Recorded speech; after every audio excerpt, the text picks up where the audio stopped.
welcome to the Phenomenal Message Makers pod and videocast. We believe that every person has a message and something they wish to share, leave as a legacy, carry out to those who can benefit, and also to find others who share the meaning of that message. Our Facebook group has members from all over the globe in a multitude of industries, and we wish to share with you our messages. Wrapped in deed, action, hope, and faith that if one person's life can be changed by hearing that message, we have success.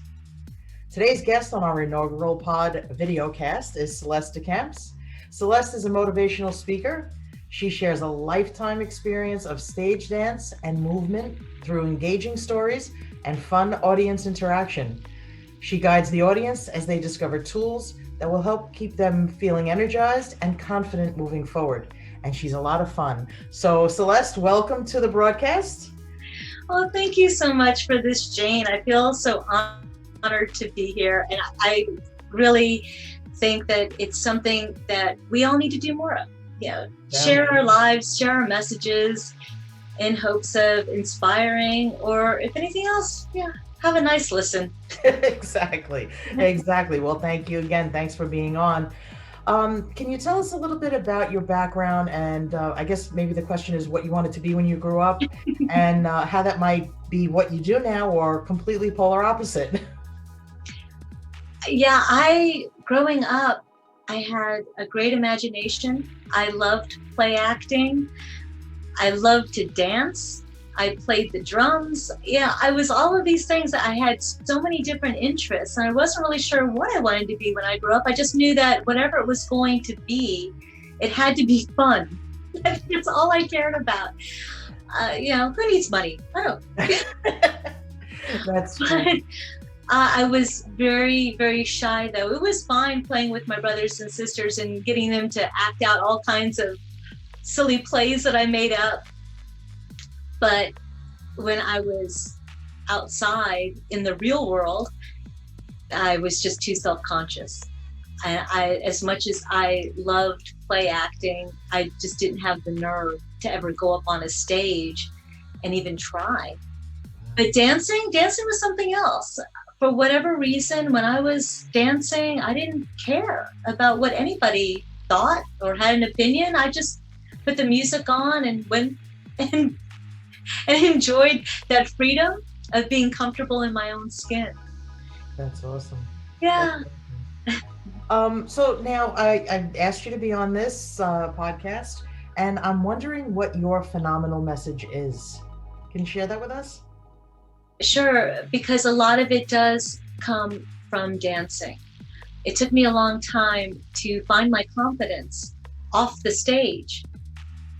But when I recognized that when I would approach the front of the class as if I was walking onto the stage with my shoulders back and my head lifted and smiling, it was that negative voice just stopped.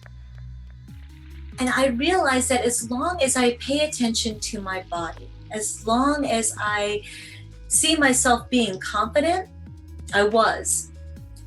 When I started teaching other women to dance and the nervousness is there, and they're going, oh, I feel like a duck, this is too awkward for me to do.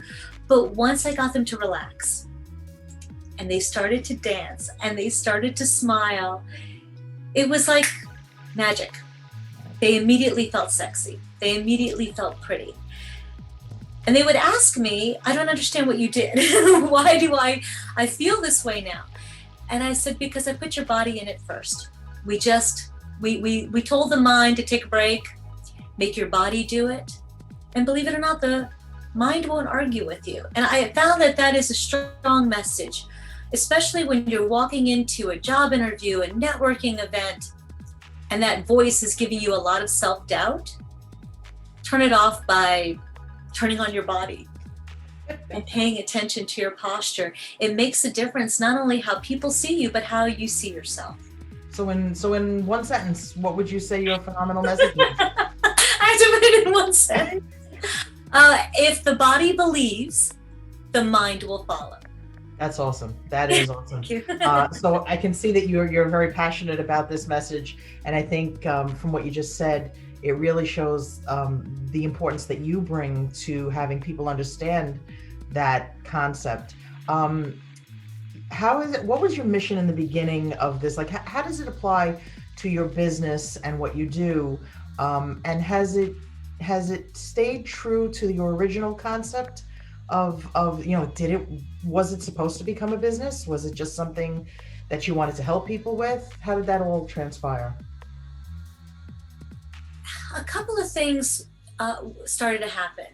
I noticed that more and more women were asking me, how do you just walk into a room and have people notice you? I've seen you several times. You walk into a meeting and people just turn to look at you. What are you doing? Because I don't see that you're doing anything. Right. And little by little, I started to break it down for them. And I said, we all have a presence. We all have that ability. You just have to understand what it means to do it. Because for me, it was a struggle. So it is something that I do have to build up to, because I do still get very nervous. But I found that when I walk with determination, when I know that I have a purpose and my presence is going to light up a room, it just then does. And I realized, I thought it was something that I had to figure out because everybody else knew it. Right. But when I kept getting asked the same question, I thought, well, I could show people how to do this. I could show people what it feels like, what it looks like. I started doing a lot of research. And of course, there's a lot of work out there, but I don't know that it's necessarily understood. I think we take our body for granted. I think we don't realize how much power we do have over our thoughts. So little by little, as it started to come together, and I realized the steps and distilling those components down made it very easy to explain. I was in Toastmasters, again, just to find my confidence to be able to speak well and engage an audience. People were coming to me and asking me to mentor them. And so I was taking everything that I had researched and put together and shared it with them. It was interesting because some of the shyest, quietest people were all of a sudden walking in, and they would take the stage. Their head was up, they're making eye contact, they're smiling. And you could hear people afterwards come and they go, wow, from one speech to the next, you just grown exponentially. What did you do? And it was, Celeste taught me about presence. It was like, oh, that's so great. Well, I mean, if you don't, and then I just started, I would like to just be able to do this more. right. If you don't mind me saying, I know you have an extensive background in a lot of different fields and you've done a lot of different things.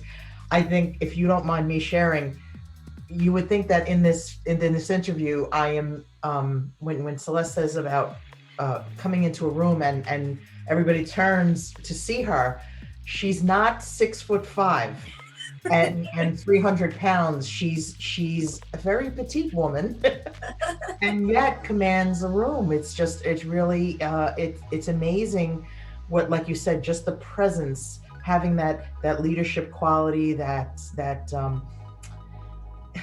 I don't even know how to, that leadership quality, that light that comes into the room with you.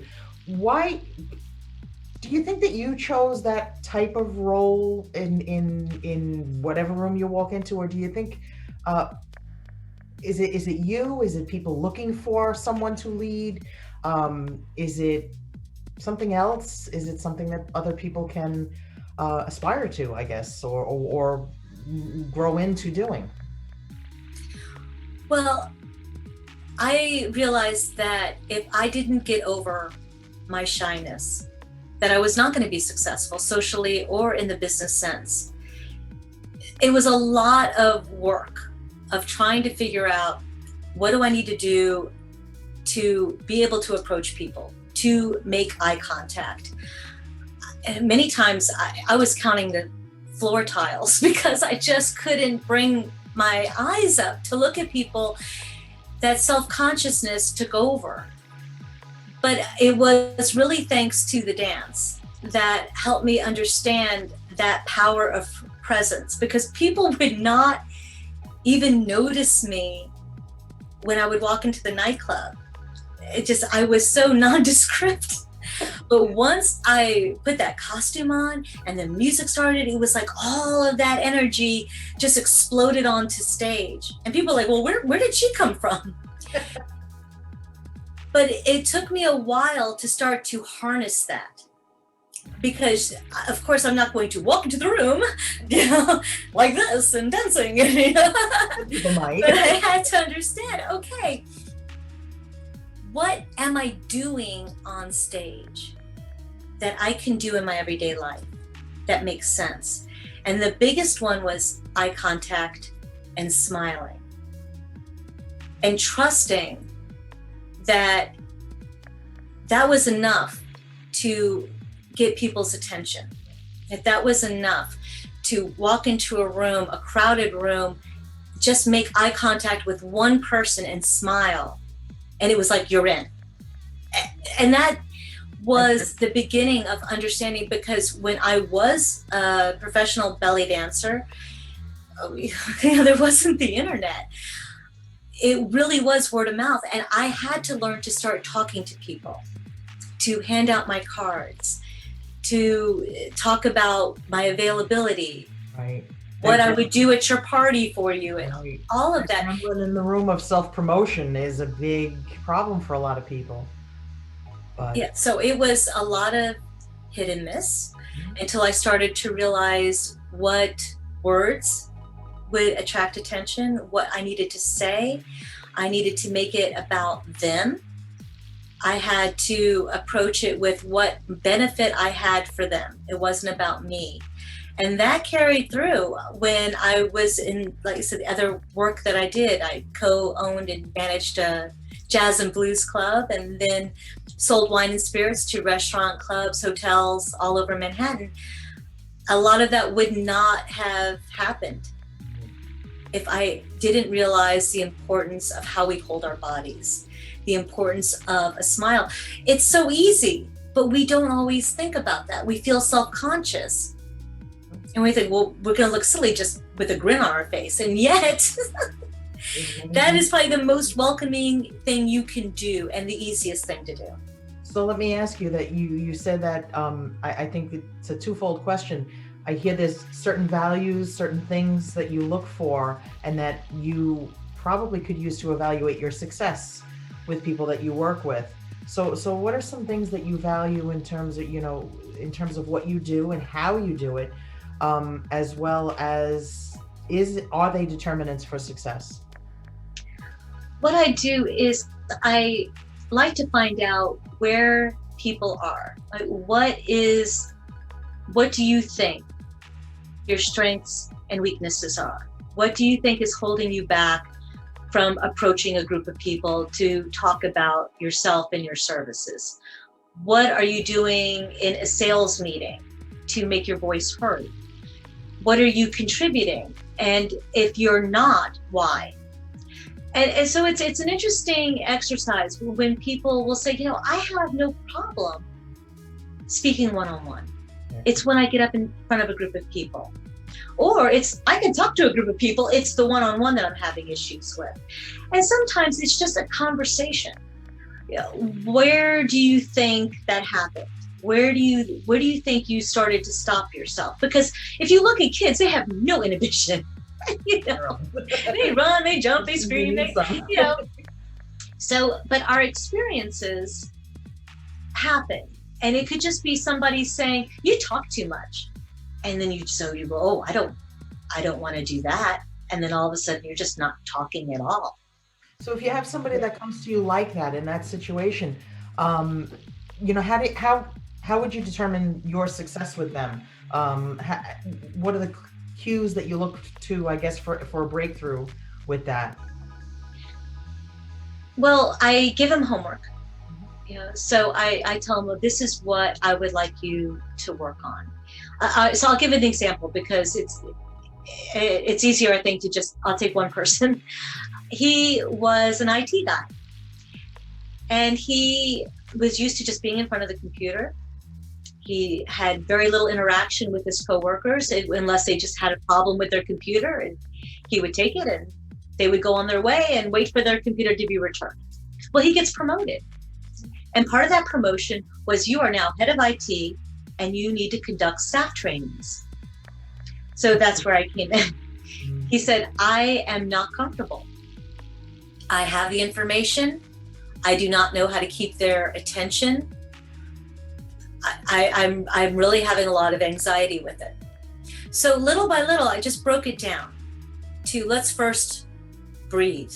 Let's just take some good deep breaths. Let some of that anxiety go.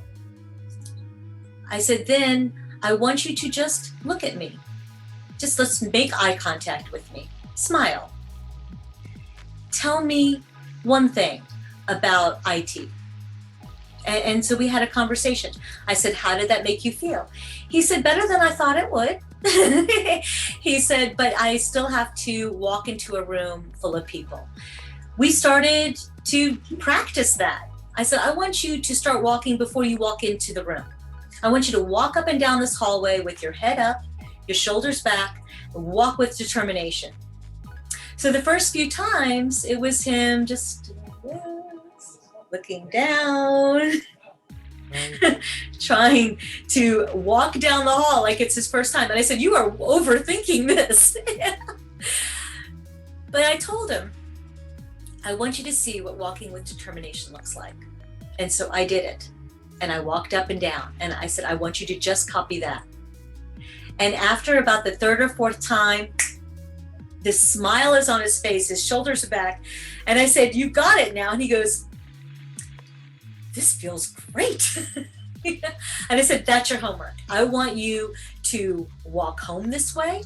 I want you in the morning, walk to the train this way. When you get out of the subway, walk up to the building this way. I said, when you finally get into that office, I want you to feel like all of this energy that you built up, you just explode. The following week, he comes in and I said, how did it go? He said, an interesting thing happened. All week long, everybody said hello. I said, uh-huh. And he goes, no, I mean, they said hello to me. I said, I'm really kind of lost because they never do that. Oh, wow. He said, they never notice me. I could go sometimes the whole week without anybody acknowledging my presence. But he said, once I walked in, and you're right. He said, I walked in, everybody turned around to look at me. And they were like, hello. And I said, hello back. And he said, I walked into the conference room to do the staff training. He said, I had everybody's attention. And he said, you are right. I started to make eye contact with each and every person there as I gave my directions, as I gave the information. He said, I remembered to smile. He said, they smiled back. He said, not one person picked up their phone. He said, through the whole meeting. So, I mean, I'm doing it, I'm kind of putting it in a nutshell, but some of it is just understanding that power that we have and having that permission to unleash it. Because I think so many times we're waiting for somebody to push us out, but nobody will until we do it. Until we take that step, realize that power and energy that we have. And that's really what it comes down to. Find your voice, breathe from your diaphragm, project, eye contact. It's all about you feeling that you belong and that you have a purpose. And remembering to listen to others as well. It's not really, just look at me, look at me, look at me. It's, hi, I want to know about you, but I am here to tell you that. So that level of success you understood from him because he was doing the homework and he was telling you there's an interaction that was never there before. That to me is like the epitome of success, because people are sometimes in their shell and just that's all they need is the mama bird to push them out and say, take a flight, take a couple of good, shakes of the wings and get moving. So that's awesome to hear. It helps to show it. It helps to let somebody understand what that looks like. Right. Yeah. On that note, I'm thinking about influences on you. Who's been your greatest influence? Oh, my mother. Really? Yeah, well, she knew I struggled, because she would tell me all the time, you have a lot to say. Why are you so worried all the time? And I couldn't explain it. I didn't know. I just felt self-conscious all the time. So she told me, it's just so easy. Just smile. And I'm like, oh, say that all the time. Yeah. But she started to just really hammer it home. And I would watch her. People were just drawn to her. And I realized it was because she had this natural smile that people just felt comfortable with her immediately. She didn't have to say anything. People would just come over and say, well, how are you? She goes, oh, I'm fine. How are you? And it just, and it was just this light that would come on that just drew people to her. And she was a great listener. People just would want to confide in her. They felt comfortable with her. But it was that welcoming presence. And that's what I started to realize, that I had to harness that for myself. I wanted to be like her. I wanted people to feel good around me. And I realized that when I made people feel good to be with me, that I felt amazing. Yeah. It's true. You can sell. I mean, like you said, when you're around people that are welcoming, you want to be with them. You want to be like them. You want to be engaging, making people feel better about themselves. And I think that's so awesome. I won't even ask you about the best advice, because I think that's it in a nutshell right there. I think that's the best advice you could be. Sometimes it is seeing that example in front of you day after day. I know your mom sounds a lot like my mom. My mother would talk to everybody, and she always, I'm not going to say she always had a smile, because you knew you were in trouble when you didn't see the smile. But yeah, it was that everybody looked to her to sit and talk, and I think that's so important. One thing I wanted to ask you was, you say about you mentioned about looking at somebody, making eye contact. Do you find that is a problem? I don't want to say problem. I don't want to say problem. Do you find that is an issue culturally, that some people have been ingrained with this? I can't look somebody in the eye. What would be your best suggestion to somebody like that, who has been primed to be, I don't want to say diminutive, but at least not make that eye contact? What do you say to them? Well, I've come across that, and addressing it is the easiest thing. Saying, I understand this is how you grew up and the culture that you came from. The only problem that you have to realize is that if you are going to work with American people, with American businesses, which really is a melting pot of so many cultures, but there is an unwritten part of our culture that is pervasive, and that is that trust. When you look into somebody's eyes, that is what we are primed for. That is what we look for in our body language, that you are open, you're honest, you are listening. Because for us, not looking at us or looking away is a sign of rudeness. And sometimes it's just that. It's just explaining that. It's not to change the person culturally, because maybe they're only here for a visit and they are going to go back home.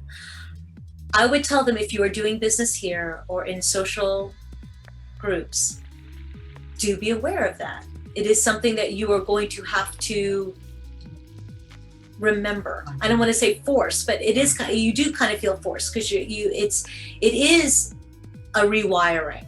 Right. But it's also an understood thing. It would be the same as if I went to their country and was told it is rude to look at people. I would probably have to have a note on my hand to look down at, to go, don't look up.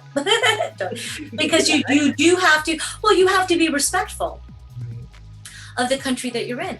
But if you're coming to me and asking me why you're having a difficulty connecting, and that is the cultural reason, that it's like just for this time being, Mm-hmm. while you're here. Or if you're going to become a citizen, then you are going to have to adapt. It's an adaptive thing. Just like I said, it is important to understand that, because it was important when I worked in the Middle Eastern culture. There were certain things that I was told, this would be considered disrespectful. This would be considered maybe not ladylike. Okay. It wasn't a lot, but just certain things that but it helped have me understand the culture better and understand their sensitivities. While it was, but it wasn't. I mean, most of them have become very, very Americanized anyway. But it was there. But there were times when I was put in situations where they were visiting people, and they said, just, we're hosting them, so please remember to not do this or do that. Okay, good. But I was happy to know it. I was glad to be aware of it. Sure, right. Fair is fair. Yeah. I mean, in that sense. Yeah. Okay, so I guess that really is a segue into my question about empowering others, or even how maybe you've been discriminated against because you are a strong presence, a strong woman. Have you received that at any time in your career where you've been discriminated against because you are a strong woman and you have a powerful message? I can't say discriminated. I think that I've had some run-ins with people, Altered expectations, maybe? managers. Well, I think that I can be very direct if I feel that I'm being passed over or not given opportunities. And what was interesting is I actually had some of that happen with other women, which was really disconcerting. I mean, I'm kind of used to a man trying to cut me off while I'm talking, which, by the way, I do not allow to ever happen. I mean, good for you. I've had higher ups, executives, and I go, excuse me, I would like to finish my sentence. And they're like, okay, you go ahead. Thank you. Because I'm going, no. You may tower over me, but no. You don't start putting words in my mouth and explaining to me what I'm saying. I know what I'm saying. Let me finish. Yeah. I had that, but I was surprised when I had other women who could just be out and out insulting. And I would, try to be very, very nice about it, and go, look, I don't understand why you are upset with me or why you said this about me. I would like to have a conversation with you. And they would just walk away from me. And I'm like, no, that's not very supportive. It's like, you're not supporting women. Exactly. But I didn't. But I think that for many women, I don't think so much now. I like to think not so much now, but I'm talking when I was, in different jobs, 10, 20 years ago, where I think they felt like they had to act like a man to be competitive. And I don't know if it was because coming in as another woman and they had only been the only woman in the office, and now I come in, and that they felt immediately competition. Whereas I'm looking at it as like, yay, another woman. 'Cause I've been in many situations where I was the only woman in the group. And that I was just going to say to you, so do you think that, because my lead-up question was going to be something to you about supporting other women and having support systems for women and really expanding all of our networking opportunities, group opportunities to include all women. Um, I've noticed that as well, that you literally have people that are very cutthroat. And I don't know, do you have any, I mean, pearls of advice with that? How, like you said, they walked away from you. What if they don't? What if they are confrontational? How do you would you support another woman who's being confronted by a third woman, or a third person? I don't really want to just limit it to an interaction between two women, but I've been in situations where I'm with a colleague and said leader comes in and starts to berate, belittle, and bemoan. Um, Everybody's an employee, or everybody's an underling in a group setting, not necessarily an employee. How do you handle something like that? How can you do it, be subtle, and not risk getting your own head handed to you? It's a lot of it comes down to really open communication. I did learn to, even when they walked away from me, to give it another try and walk up and say, I really would like to talk to you. I really want to have a conversation, because maybe there is something I did or something I said, but I'd like to clear the air. I'd like to know how we can work together, because I respect you.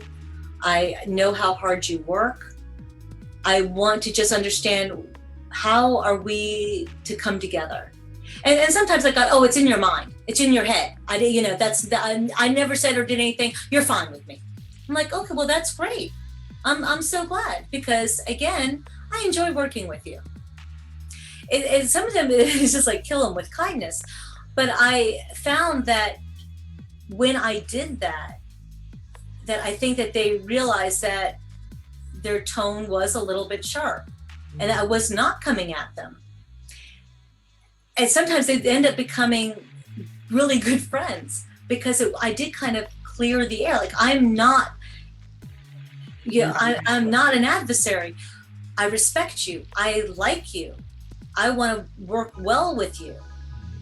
And then little by little, find out more about them. Because many times I find with people, it's something in their past. It's a past experience. I remind them of somebody that they did not like in their past, and they can't get over that. You can't. But so I have to show them that I am not that person. Right.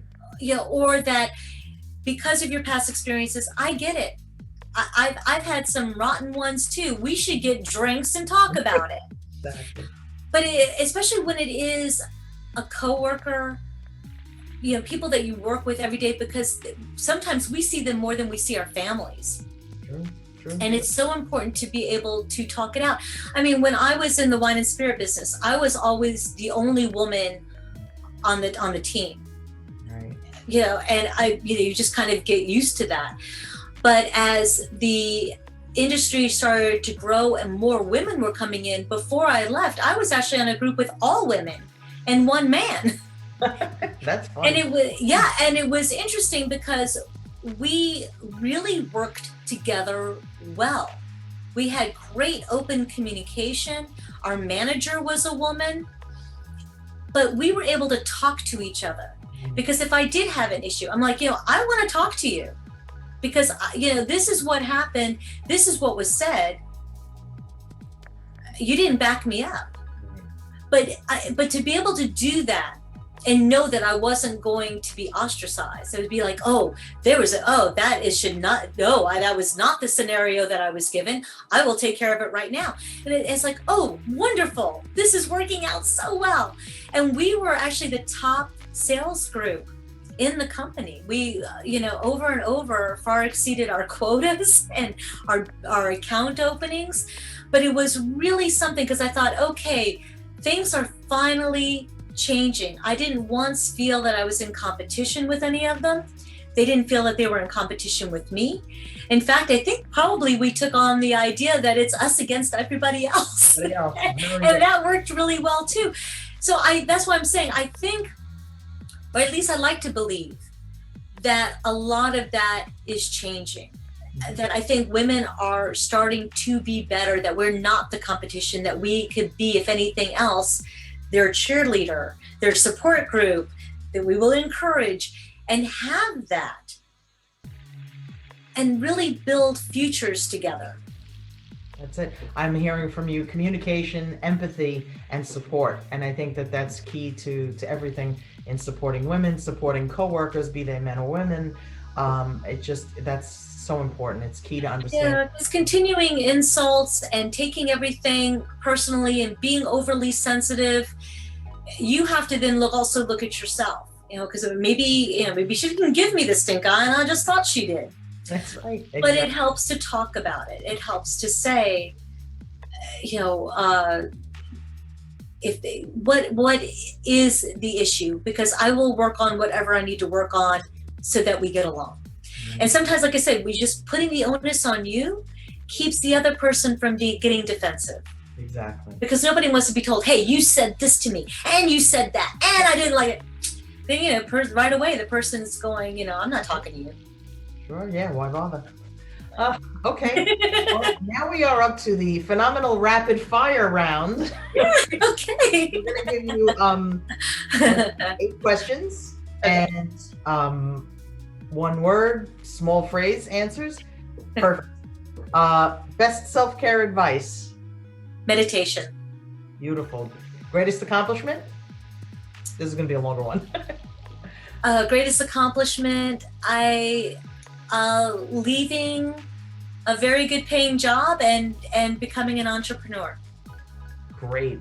Your next project or milestone to celebrate? Anything. Let's see, what would that be? If I could just keep moving forward and get on more stages, the more I get to present, I don't know that I'll ever think that I have enough presentations to do. Great. Remember that, everybody. Best way to celebrate? Oh, God, with family and friends and lots of cake and champagne. There you go. Your childhood wish as an occupation. What did you want to be when you were young? Yeah, I wanted to be an actress. I just thought that would be so much fun, just because I loved play acting, but I was too shy. And I think sometimes too, I enjoy this. I feel like I get to be me, and then if I can help somebody be them, then I feel good about it. Yeah. That's fantastic. So my next question is kind of redundant. Would you mentor another person? Yes. Yes. Yeah. I like doing that. Yeah. You would want to write a book on? Oh, probably belly dancing. I call it Tales from the Hip. And there you go. I will be looking for that on it. I have so many silly stories of belly dancing. People don't even believe me. I would believe. Yes, that really happened, and they're like, but they're fun stories. Yeah. Now, when you're in the entertainment industry, nobody ever believes any of your stories. No, I don't think they do now. And your superpower? Empathy. Empathy. Beautiful. I think it's empathy. I think that I pick up pretty quickly on how someone is feeling. And at first I thought that's just something everybody can do. And I realized that no, they do not. But I think we should have. I think that's something we should all work on, though, is having more empathy for each other. Because I think that a lot of miscommunication wouldn't happen if we just got out of our heads and into somebody else's, and realized that they're struggling with something. Yep. And maybe they just need you to be nice to them right now. Exactly. You never know what somebody's going through, right? Right. Yes. Yeah. So I heard in our phenomenal rapid fire round questions that your number one goal or you plan to accomplish this year is probably getting on more stages, right? Sharing your gift. Yes. And what advice would you give to women looking to establish themselves as a leader in business, workplace, in their families, whatever? Communication is everything. It's finding your voice, understanding what it is you want. What are your goals? And it's more than just putting it on a vision board, which I believe in, but it's also taking the steps, lay it out, figure out what you need to do for yourself to attain those goals, and trust that when you do, that everything that you want to do for your family and friends does start to fall in place. They may not be as supportive as you want them to be, but if it's something you really believe in, you have to try. Because I think the biggest, worry that I have is regret. Like, I do not want to regret that I didn't at least try. Very good. If the body believes, the mind will follow. Thank you so much for sharing such insight with our listeners, Celeste. It's a fantastic message for life, for work, for family, just being. And like you said, just walking down the street and keeping your head up and saying hello to everybody can change your whole world.